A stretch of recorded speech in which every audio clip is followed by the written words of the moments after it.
Thank you, Madam Speaker.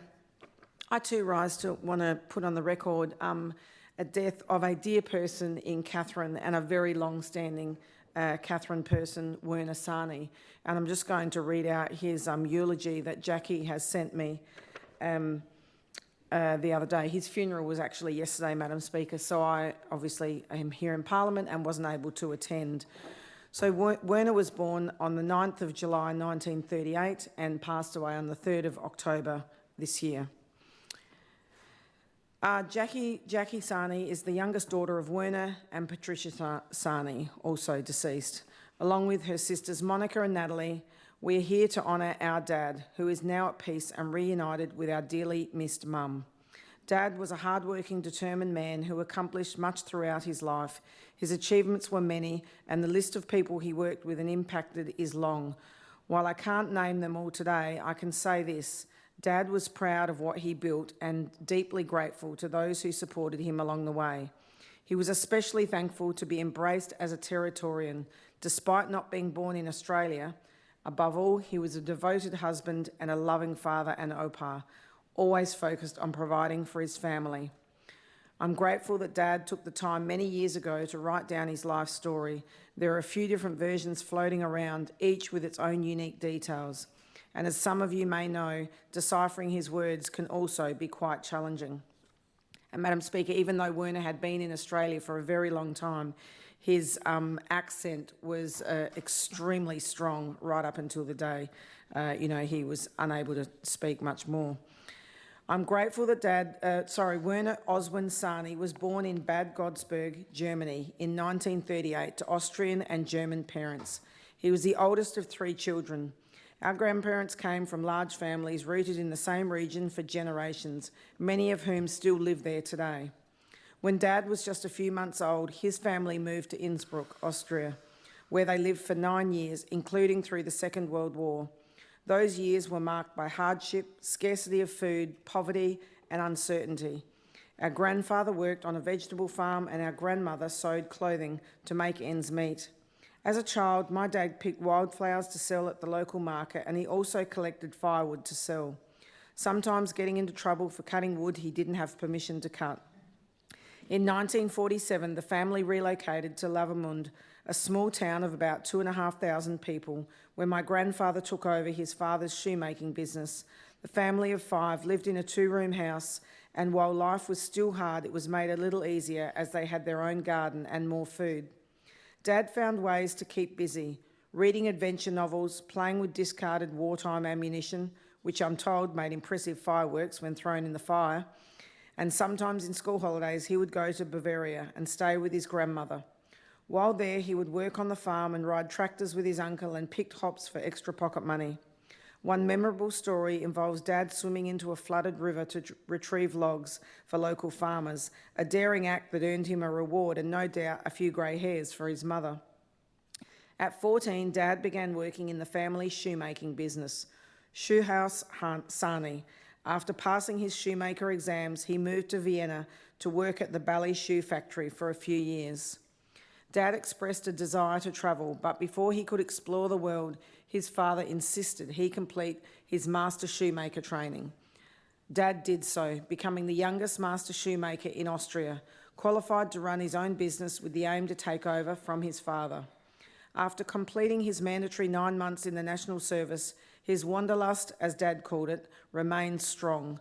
So in 1959, he became a £10 tourist. This is where the Australian government would sell tickets for £10 as an incentive to encourage migration. Dad set sail from Geneva to Australia aboard the ship Flaminia, arriving in Melbourne after a 4-week journey. He worked hard to learn English during the voyage, though he arrived with only a basic grasp. Soon after, he began working at the Paddle Brothers Shoe Factory, Melbourne, where his expertise quickly earned him a foreman role. He learned to drive, made friends and picked up some colourful Australian slang, discovering, for example, that being called the right sort of bastard was actually a compliment. In 1962, Dad began travelling across Australia. He worked in a meatworks in Cairns, where he excelled due to his knife skills learned from shoemaking. He He drove his Volkswagen Beetle through Port Douglas and the Gulf country of northwest Queensland. Eventually, he arrived in Darwin and again found work at the meatworks. His plan was to drive to Western Australia, return to Melbourne, and then head back to Austria. But fate had other ideas. About 100 kilometres outside Katherine, his car broke down. It was badly damaged and towed back by a kind passerby. The local mechanic at March Motors told him repairs would take 2 months as parts had to be shipped from interstate. While waiting, Dad began working at the newly opened Katherine Meatworks. And once his car was fixed, he returned to Melbourne and he enjoyed what he called a hectic social life and spent most of his wages. In March '64, he was invited back to Katherine to become the foreman of the byproduct section of the meatworks, living in a tent on site. On his days off, Dad explored the top end, fishing and swimming in the Daly River and Kakadu.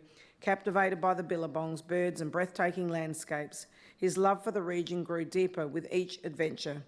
Over the next couple of years, he split his time between Katherine and Melbourne, while with his savings, he bought a 1955 red convertible Porsche in Melbourne, a car he adored and that turned heads wherever it went. In 1965, everything changed. Dad met Mum at an afternoon dance at St Kilda restaurant called Whiskey A Go-Go. And in his words, after he dropped her home, they went steady. His plans to return to Austria were quietly shelved.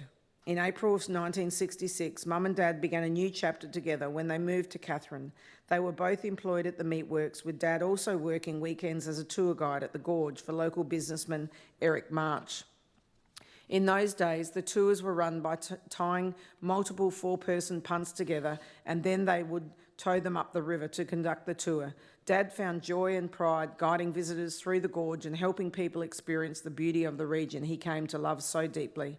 That same year, Mum and Dad were given the chance to lease the North Bank guest house.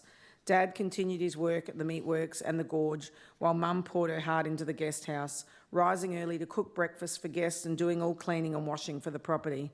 Unfortunately, this meant the end for the head-turning Porsche, which was replaced by a more practical old ute. Mum and Dad were married in '68 and they shared 55 beautiful years together. But whenever Dad got a chance to tell someone how long they'd been married, he'd flash that cheeky grin, do a bit of mental math, divide that number by 4 and proudly announce the result. You see, they tied the knot on the 29th of February, a leap year. And Dad never missed the opportunity to turn that into a joke. I can still picture him cracking himself up, absolutely delighted every time he delivered the punchline. It was classic Dad, repeating that same joke with such joy as you'd think he was hearing them for the first time. Dad finished up at the meatworks in 1968, and in that same year, they purchased the guest house and they added a caravan park with 15 sites. In 1969, Dad, along with partner Brian Lambert, took another leap and bought the tour boat business at the Gorge from Eric March. A few years later, they acquired the competing tour company, again with March's generous support. With this came more tireless work, often 80-hour weeks, but Mum and Dad still found time to have and raise 3 children, Monica in 1970, Natalie in '72 and Jackie in '79, all whilst growing the business. Even as the business grew and at times employing up to 200 people, Dad was not adverse to doing any jobs that needed doing himself, including cleaning and unblocking toilets, and one of his mottos was, "You can't ask someone to do a job you're not prepared to do yourself," and this is a trait he tried to instill in me. Dad dedicated over 50 years to the Northern Territory tourism industry. With his entrepreneurial spirit and Mum's unwavering support, Dad became a successful businessman and helped put Katherine on the tourism map by building new accommodation, expanding tour offerings that showcased the wonders of the top end. Even after the devastating floods of '98, which brought enormous losses, Dad's resolve to rebuild never wavered. As many of you may remember, he could often be seen at the forecourt of BP dressed in his signature khaki uniform and high socks while directing traffic, pumping petrol, chatting to locals and spruiking the top end to the tourists. Dad was a man who was always in a hurry. He had a habit of diving headfirst into things at full speed, rarely pausing to consider the risks of entertain the possibility of failure. Whilst this did serve him well in the business ambitions, it did bring him undone a few times. One unforgettable example came when he was a sprightly 76-year-old. Spotting a tree that needed pruning, he grabbed a chainsaw, set up an extension ladder and decided he could handle it solo. It didn't go well. He fell from the top, suffering broken ribs, a punctured lung, and ended up in the medically induced coma. Months in hospital followed, but true to form, he pulled through. That wasn't his only brush with his death. He had a few other close calls over the years and even stared down cancer, and won. Resilient, stubborn, and always charging ahead, Dad was nothing if not unstoppable. He served on various tourism associations, received several accolades, including the Tourism Minister's Award for Excellence, Qantas Award for Outstanding Contribution by an Individual, and in 2000, the Order of Australia for his service to NT Tourism. He was proud of these honours, but always credited Mum for her role in his success. Their partnership was built on mutual respect and shared purpose. They never argued, only had the occasional difference of opinion, and always worked as a team. Although Dad hoped one of us would take over the family business, none of us showed any interest whatsoever, much to his disappointment. Even when I pointed out that he himself hadn't taken over from his own father's business, there was still an assumption that one day I would give into his constant pressure.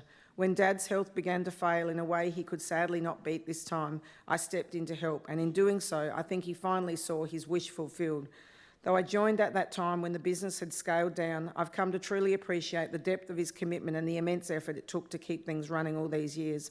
While Dad was the driver of Travel North, it took an army to operate it. It wouldn't have thrived without the incredible people who supported it from the very beginning and continue to do so today.